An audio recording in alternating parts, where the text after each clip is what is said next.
Je ne fais pas que d'amender. Très très souvent, j'informe les gens sur les possibilités, en fait, les règles, les usages du stationnement, tout simplement. Et évidemment, on a une formation aussi de premiers secours, etc. Et aussi le couvre-feu incendie. Donc c'est un tout. Il y a des touristes qui me posent des questions, donc j'ai la chance d'être polyglotte. Et très souvent, on me le rend bien. Et puis un travail à l'extérieur, ça m'en convient beaucoup plus que dans un bureau. Déjà, on nous donne un secteur. On sait déjà qu'il y aura des tensions, des couacs. Psychologiquement, on se prépare, hein.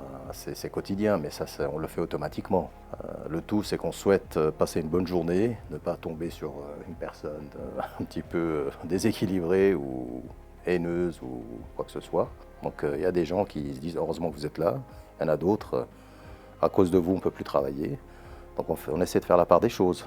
Donc moi, je préconise toujours le dialogue.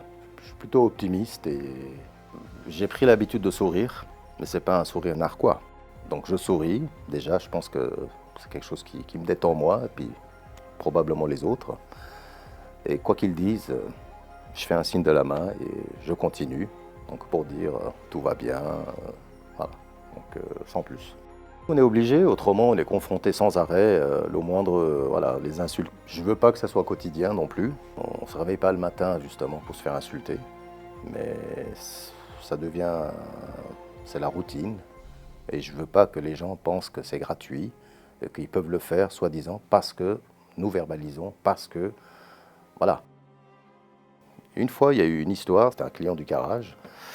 J'ai été demandé gentiment de déplacer le véhicule de la fameuse case jaune. Et donc, comme il y a une tolérance pour les véhicules sérigraphiés professionnels, donc j'ai préféré demander qu'il déplace les véhicules plutôt que l'amender, parce que c'était le garagiste. Vous voyez, c'est son gagne-pain.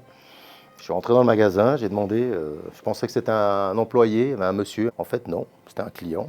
Donc, un autre m'a entendu en disant oui, alors si vous voulez dire quelque chose, il faut vous adresser au patron, hein, faites votre travail correctement, etc., etc.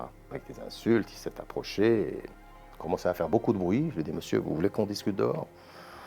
J'ai essayé de le raisonner, rien à faire. Vous nous emmerdez, vous êtes ci, vous êtes ça, etc., etc. Puis, il commençait à dire, sale nègre, sale bougnoule, etc., que je te casse la gueule. Enfin, voilà. Donc, après cela, il l'a dit devant le patron.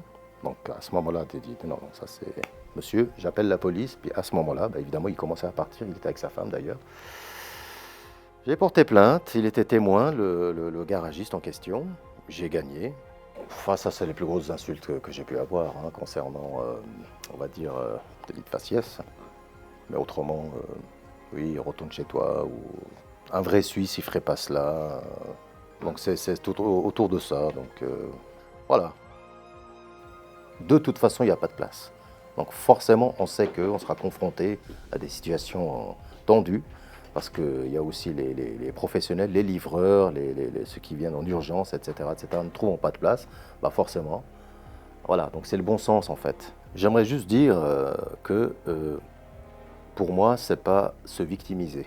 Mais j'aimerais peut-être expliquer que je suis peut-être une personne lésée par les agissements, etc. Mais je ne généralise pas. Il y a des gens très bien qui me le rendent bien et qui nous soutiennent, qui nous félicitent, etc. Ça ne court pas les rues, bien sûr, mais voilà. Je fais vraiment la part des choses. Je ne me plains pas. C'est vraiment un travail, je dirais même un travail, oui, collectif. Donc autant la population peut faire quelque chose et autant nous. Donc je pense que, et c'est que comme ça qu'on peut avancer. Parce qu'il n'y a pas d'ennemis. Nous, on n'est pas les ennemis, ils ne sont pas nos ennemis non plus. À un moment donné, il y a la loi, il y a les règles. Quand c'est voté, on applique. Et ma foi, voilà.